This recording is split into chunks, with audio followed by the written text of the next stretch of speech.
The Lord be with you. Welcome to our daily lectionary email for Wednesday, May 13th, as we study the book of Job together. The readings for Wednesday, May 13th are Psalm 119, verses 33 to 48, Psalm 119, verses 49 to 64, Proverbs chapter 23, Isaiah 12, Acts 1 through 14, and the Gospel according to St. Matthew chapter 20, verses 1 through 16. Today we finish out Job chapter 1. Now review, in the first half of chapter 1, we read in Job 1:6 that the sons of God presented themselves before Yahweh. And these sons of God in Job were angels. Now, in this scene, God regarded Job highly as his son, as a faithful son. God originally created Satan as the son of God, as an angel, but Satan opposed God's good design, his plan, and instead he attacks God's godly line, and Job will be next under attack by Satan. Now, the second half of chapter 1 of Job, God righteously bragged about his faithful son Job. Satan mocked and challenged Job's faithfulness as being wholly dependent upon God's blessings. Job simply honors God because he gets something out of it. That's Satan's argument. And Satan says, remove all the created blessings from Job, and Job will curse God, the one who gave all those blessings to him. So God challenged Satan, touch everything that Job has except Job himself, and you'll see his faithfulness. That's what Satan does. Now, one important detail in the context of Job chapter 1, and for the remainder of the book, is Job is a faithful son. He's a faithful son of God. Satan is not a faithful son. Satan, however, has heavenly privileges. He gets to go before the throne of God. Job does not get to go before the throne of God. We don't know why Satan was permitted to be there, but God definitely permitted it. And it's safe to say God had a purpose in allowing Satan into the throne room. But because of the suffering he's about to experience, Job will have a complaint, and his permission to speak to God will be limited. So the next section, the second half of chapter 1, describes the hard providence that is brought upon Job. First, his sons and daughters were feasting at the oldest brother's house, and since every son had a day to host a feast, this was likely the first day of the week since he's the oldest son. This is a first day of the week feast that they're enjoying. And while the feast is going on, a servant reported to Job that raiders had come, stolen his oxen and donkeys, and killed the servants who had cared for those animals. And then another servant, a second servant, reported that fire came down from the sky and consumed Job's sheep and shepherds. And then a third servant came along and reported the Chaldeans killed all of Job's camels and camel servants. And finally, a fourth servant reported a wilderness wind caused the oldest brother's house to collapse and killing Job's sons and daughters. And in response to this hard news, these four servants delivering four bad messages, Job tears his clothes and blesses God. His poetic response, or his song of lament, is a cry desiring death. Job said, naked I came from my mother's womb, and naked shall I return there. Yahweh gave, and Yahweh has taken away. Blessed be the name of Yahweh. But in this, Job did not charge God in the wrong. Now, in this scene, in the first chapter of Job, there are garden themes. There are images of worship here. Job begins the book in a place of blessing and rest, just like Adam in the garden. The Lord used Satan to test his son Job, just like the serpent and Satan in the garden tested Adam. There's the use of knife, or a sword, and fire upon Job's possessions. And remember, when God kicked Adam and Eve out of the garden, he placed at its entrance an angel, a son of God, with a flaming sword. And because of that, man can only approach God through knife and through fire. Look at the old covenant sacrifices. They were cut up with a knife, and they were set on fire to be consumed and sent up to God. And finally, Job's oldest son's house collapsed by the four corners coming down. And Israel's bronze altar distinctly had four corners on it. Now, there is also the work of the Spirit here from the beginning. The Spirit in the garden, the Spirit through history, who was alluded to in Job's experience. In the creation week of Genesis chapter 1, the Spirit of God hovered over the waters on the first day. And then the Spirit went to work on each subsequent day of that creation week, and he separated to make things better. The Spirit glorifies by changing things and making them better. In the creation week, God declared it good, and the next day the Spirit changed it and made it gooder. And each subsequent day was made gooder. In the garden, the Spirit gave Adam life.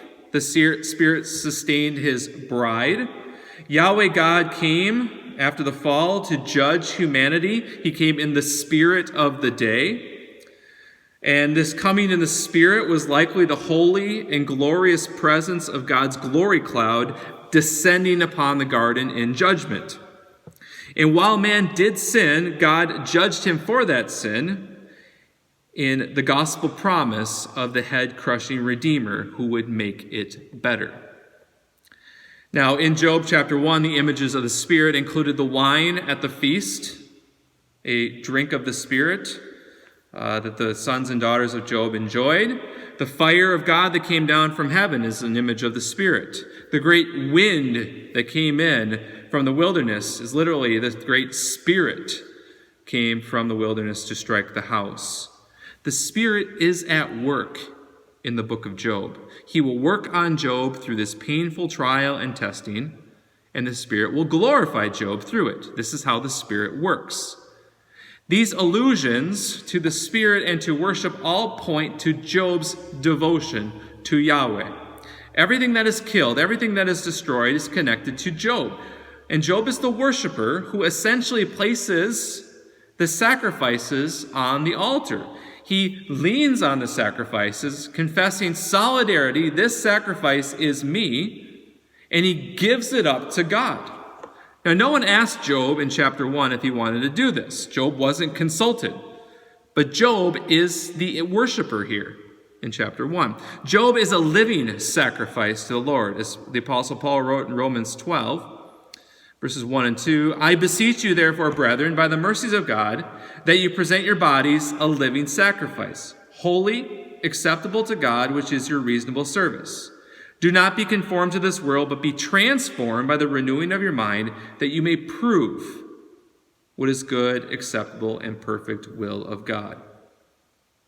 So Job is the worshiper. Job is the living sacrifice. He is the required blameless sacrifice that the law requires. Job is blameless, the Spirit reveals. Job essentially loses everything. He gives it to God in devotion.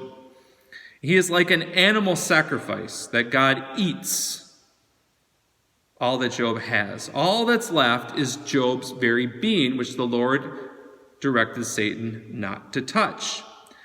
Job now is laid out on the altar, and the sword of the Spirit through this testing will cut him up. The fiery hot testing of the Lord is upon Job, and the Spirit will test Job to transform him from glory to glory. My brothers and sisters, transformation can be quite painful. Job is already in chapter 1 past the first test. He didn't curse God. Instead, he blessed Yahweh. If we remember the Gospels, the rich young ruler who came to Jesus, Jesus looked at him in love. And then Jesus put him to the test. Jesus told him, sell all that you have and give it to the poor. Essentially, he told the rich young ruler, give me everything. Give me all that you are. The teaching is those who desire to follow Jesus must lose their lives in order to gain them. Those who save themselves in this life will lose their life. In this testing of the rich young ruler failed. He clung to his possessions over Jesus. Now in Job chapter 1, Job didn't have a choice, but all that he had is gone. And he's still worshiping the Lord. The testing of the Spirit upon God's people, brothers and sisters, this is for our own good. This testing is to make us more like Jesus. If we are double-minded, if we love the things of this world, if we fear someone or something more than God, that testing will burn us up. In those circumstances, we're made simply of straw and stubble. will be consumed by the fire. But if we're godly and we trust in the Lord, and our house is established on the rock that is Jesus Christ, everything we have, everything we are is rooted in Christ, that fiery testing will not consume us. We'll be like the burning bush, on fire, but not consumed. God preserves us through the trials. Now in Job 1, we read, the Spirit reveals that Yahweh loves Job. Yahweh is sovereign over his testing. He permitted Satan to do this. He invited Satan to appear before him. The fire of God fell upon the sheep and the shepherds. The great wind, the great spirit blew down the house. And in response, Job confessed the sovereignty of God. Yahweh giveth, Yahweh taketh away. Blessed be the name of Yahweh. Brothers and sisters, we belong to the God of heaven and earth, and he has promised to preserve us and protect us. So may the words of Romans 8 reign in our hearts. The Apostle Paul wrote, we know that all things work together for good for those who love God and those who are called according to his purpose. What then shall we say to these things? If God is for us, who can be against us? He who did not spare his own son, but delivered him up for us all, how shall he not with him also freely give us all things? Who shall separate us from the love of Christ? Shall tribulation, shall distress, persecution or famine, nakedness or peril or the sword?